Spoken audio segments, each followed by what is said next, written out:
Wow, look at that. That's the house tour. Fuck me, that is vile. I think I may have just set the world record for the heaviest sit-up of all time. Hello everyone and welcome back to a brand new YouTube video. It's been a while, I haven't been as consistent as I would be, and I told you that in the month of August, but now that it's a new month, it's September, we're going to get back into the flow of it, hopefully aim for 1 to 2 per week, bring up the quality a little bit more. Anyway, today is Friday. It is chest day. Abby would want to get down off the fucking counter, but we'll forgive her for this one because she's cooked up a very nice breakfast of eggs, cheese, turkey rashers. We'll get stuck in. We're in a new house. Well, I moved into a new house, so we're gonna have to do a house tour later on. But first and foremost, this is meal number 1, and we're heading to the gym afterwards.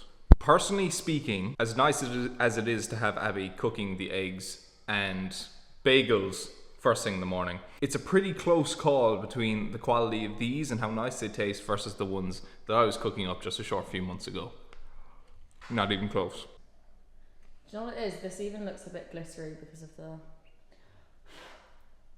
influencer things. I don't want to hear anyone say that influencers don't work hard for their money. This is the grind that people don't see.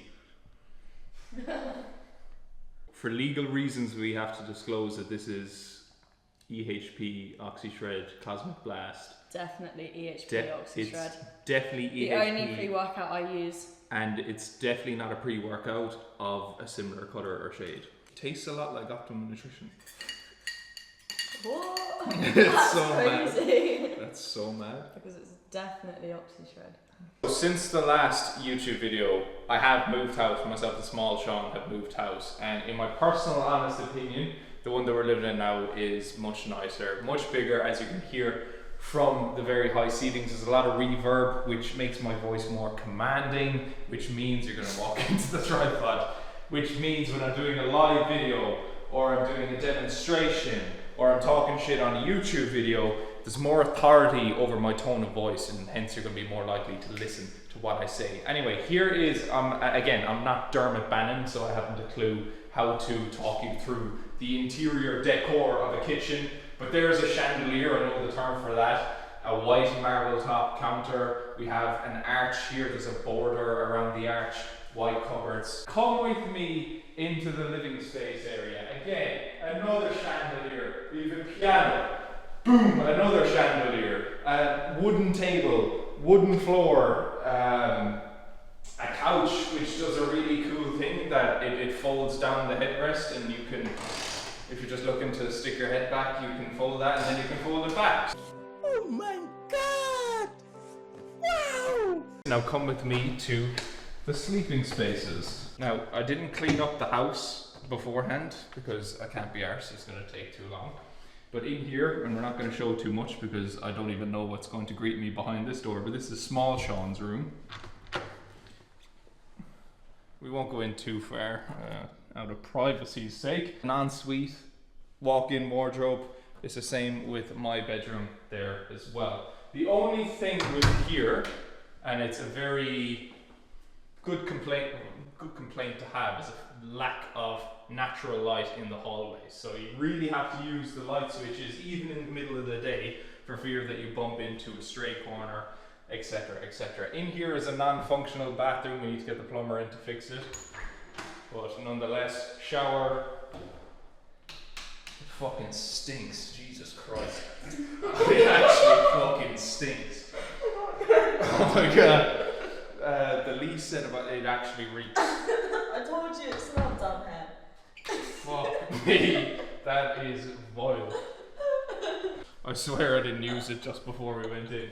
Here is what's going to be the boardroom central of Fitzness Enterprises. So it's in its early stages, it's just a bit of a storage space right now. But what we envisage is putting, and by we I mean myself and small Sean, is a smart TV here, whiteboard here, board meeting style table in the middle, so that when you come in and walk in these doors, you know that it's business from the get-go. So this is the soon-to-be headquarters. I'm walking a bit fast, Abby has to backtrack.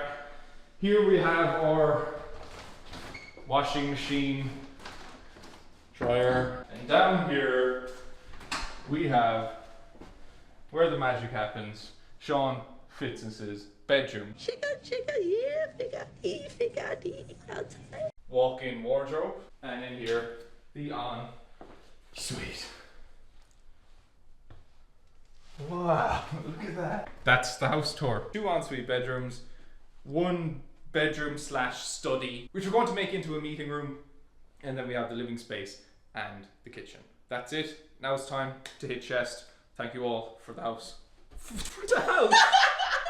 Now it's time to hit chest. We are on the way to Munster Pro Fitness, the Munster Mecca, one of my favourite gyms in the wider Limerick / Clare region. We're going to hit up a chest day. My training as of late hasn't been the most structured in the world, but it has been consistent. So I haven't really been missing sessions. I've just been playing around with the structure of said sessions. And here's the thing, when you reach my size, my strength, you don't necessarily need to be as structured, as regimented, as consistent as, let's say, you need to be when you're trying to get to where I'm at now.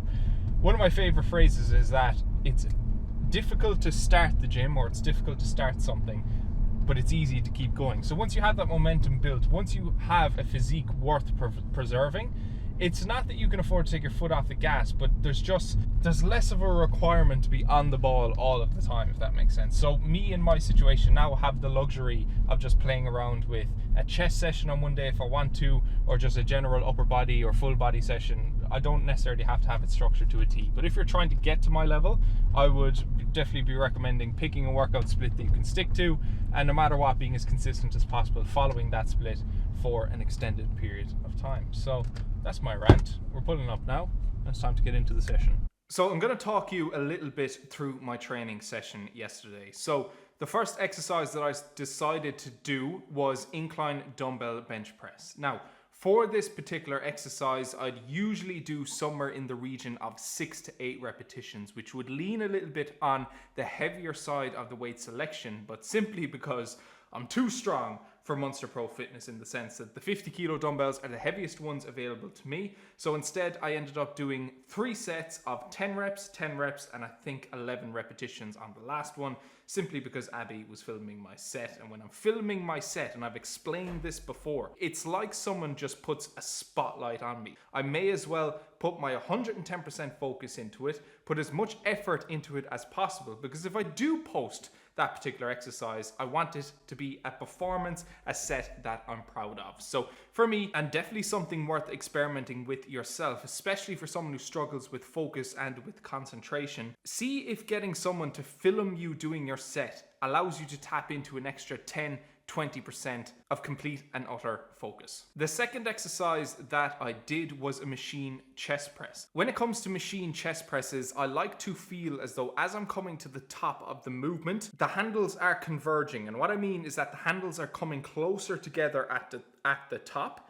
And as I lower down to the bottom position, they tend to separate a little bit. A lot of machines are poorly designed in the sense that the handles simply just move at the exact same angle from the bottom to the top. So they're not converging in, allowing you to get a slightly better squeeze on the chest at the top of the movement. Now, is it make or break? No, it's not. Use whatever chest press is available to you within your gym. But ideally, the chest press that you select should have the handles a little bit further apart at the bottom, but a little bit closer together at the top. Third exercise on the menu was decline barbell bench press. And decline barbell bench press is something that I very rarely do. And the time in which I consistently trained it was within my first 1, max 2 years of lifting inside in the gym. And as I said, I'm more so training for nostalgic reasons more so than anything else at this point, because I've found over the last few months, especially over the summer period when you're naturally not as consistent as you typically are, I found myself falling out of love with going to the gym. For me right now, to keep going to the gym, to keep enjoying my training, I'm going back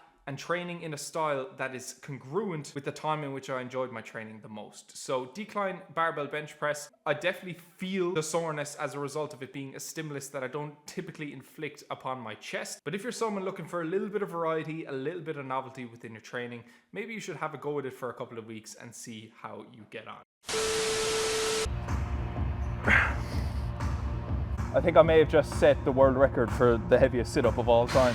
100 kilos plus 100 kilos body weight, that's surely a 200 kilo sit-up. The last exercise that I completed was a machine chest fly. And not just any machine chest fly, full stacking the machine chest flies. So does what it says on the tin, always looking for a slight bend on the elbows at the bottom, more or less as you lock out to that top position, fully extending your elbows. Something that I have been experimenting with at the end of a couple of my sets, especially on pushing movements like chest, because usually, unless you're doing barbell bench press, it's not dangerous if you fail the exercise. For something like a machine chest fly, I'll do a couple of partial repetitions at the bottom, which essentially means even though I can't do a full repetition and finish it out like so, I can at least contract my chest to some degree at the bottom. So that was my training session. Feeling it now today. It's been a while since I've had proper chest DOMs, but as a result of some new exercises that I threw in there, and as a result of the slightly higher amount of volume and intensity that I was able to bring to yesterday's session, I can definitely feel it in my chest the next day. And I think this is a relevant point for when it comes to judging whether or not you're doing an appropriate amount of volume or you're working at an appropriate intensity. I am firmly of the belief that although muscle soreness is not the best gauge of whether you are progressing, I think you can use an element of muscle soreness to assess whether or not the sessions you are doing are productive. So for me today, I'm not in excruciating pain, but I can certainly feel a slight bit of soreness that lets me know that I did a pretty intense or tough session the day before. So for the following 2 days after a session, assess how you feel. Are your muscles either slightly sore, or are they fatigued enough that you can tell that you hit them and hit them properly the day or two before? Because if you're not feeling any soreness whatsoever, I would question whether you're working at an appropriate intensity or doing an appropriate amount of volume. But similarly, if you're excessively sore to the point that you're crippled or in excruciating pain, it would probably indicate that you're either working at too high of an intensity or doing too much volume. Gym session over and done with. We stopped off a little afterwards for some post-workout essentials, one of which being the 35 grams of protein, vanilla high protein Milbona drink. And for the carb source of choice is going to be almond croissant. Thank you, Abby. Other things as well, bagels, Pink Lady apples, brioche burger buns, and 12 cans of Coke. I used to never go to the little bakery for the simple reason that all the pastries are out in the open, and I'm like, how many people go and deliberate over whether or not they're going to get a pastry? And in the meantime, they're breathing on it, they're probably sneezing on it, their bodily fluids are flying all over the pastries, and how dirty or clean is the pastry that you're getting? But I will make an exception for the hazelnut almond croissants. Fucking taking it all.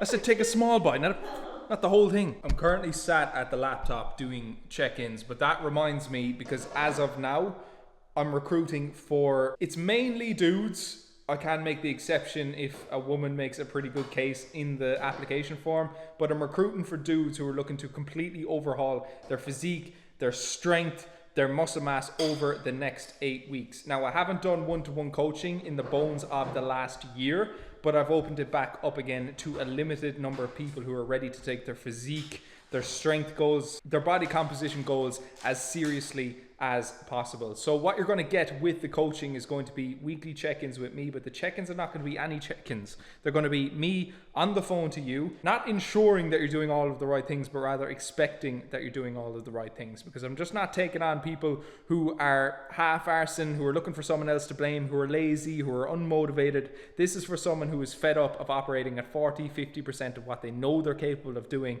and is willing to leave no stone unturned to become the best possible physical version of themselves. So if you're interested in that, in becoming a one-to-one coaching client of the Vanilla Gorilla himself, I'm going to leave the details in the description. Follow the link, fill out the application form, and if you put in a good enough response, maybe I'll get back to you and give you a spot.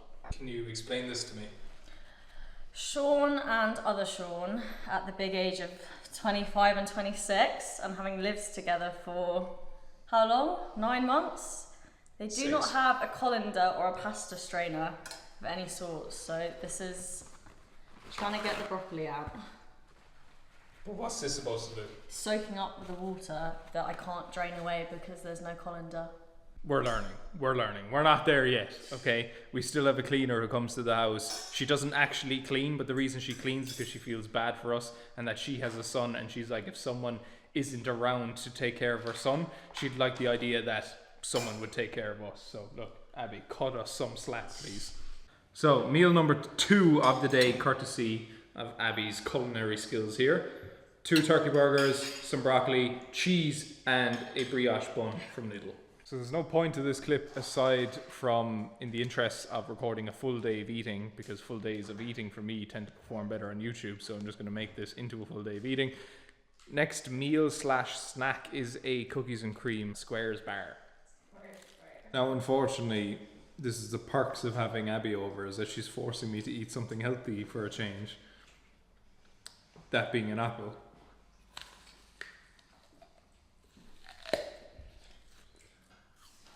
It tastes like shit. This needs more time to ripe. I'm not even sure if you can call this a meal, but meal number, I think it's 3 of the day. Probably the lowest protein meal I've had in years. But we can call it a squares bar, an apple, and a bagel, a sliced bagel with jam and Biscoff. Usually I'd feel uncomfortable if I don't have at least 30 grams of protein in a particular meal, because then I'm asking myself, what is the purpose of a meal that doesn't have at least 30 grams of protein? But on this occasion, I'm making an exception. So we have moved on to the not so fitness element of the full day of eating.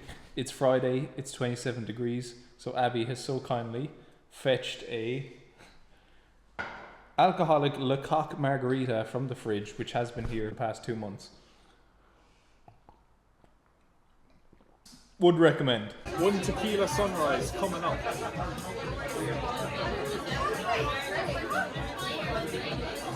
Is it nice? It's the second best tequila sunrise I've ever gotten in my life. First was in the Edwardian Hotel in Manchester, in which a barman without a word of English cooked up some of the best tasting, sweetest, supreme tequila sunrises of all time. Second best so far has been the Curraghour. Most places that you go to when you order a tequila sunrise is watered down piss. It's tequila, it's orange juice, there might be a dash of syrup if there's any syrup at all. But this performs very high on my radar. They say you should never order wings on a first date, so it's a good thing this is like our million. You're gonna have barbecue sauce smeared all over your mouth, all over your fingers, and nothing's gonna turn a girl on more than exactly that. So fellas, if you're on a first date, don't order wings, don't order a burger that you pick it off and it starts falling to pieces and you can barely fit it in your mouth. Get something that, God forbid, allows you to maintain some semblance of hygiene and decency and self-respect. Something like a steak is very hard to fuck with. Knife and fork, not your fucking fingers. That brings to an end first day in the life in a couple of weeks. So last night, myself and herself went out for cocktails. There was a mega mojito, and I look at a menu and I'm a simple man. Most cocktails, especially the ones that you get in Ireland, are fucking puny to the point that you're paying 14 euros for something that's more or less a mouthful of margarita. So I looked through the menu, I saw the word mega beside one of the cocktails, and that was enough for me to be sold. So it was 1 mega mojito, there was a peach please, a tequila sunrise, there might have been something else but I can't really remember. Anyway, that wraps up yesterday's full day of eating / chest day, and yeah, it's good to be back. Hopefully I can make things more consistent. Fingers crossed, no promises. But if you run this video up to, I don't know, a couple of 100 likes, maybe I'll make it more of a frequent thing. So thank you all very much for tuning in. If you haven't done so already, drop the video a like. Don't really care about subscribes because they're nearly too high at this stage. Still trying to get the long form viewership up. Hopefully, well, not hopefully, consistency would help with that. So maybe that's what I have to do. And in any case, I'll see you all in the next one.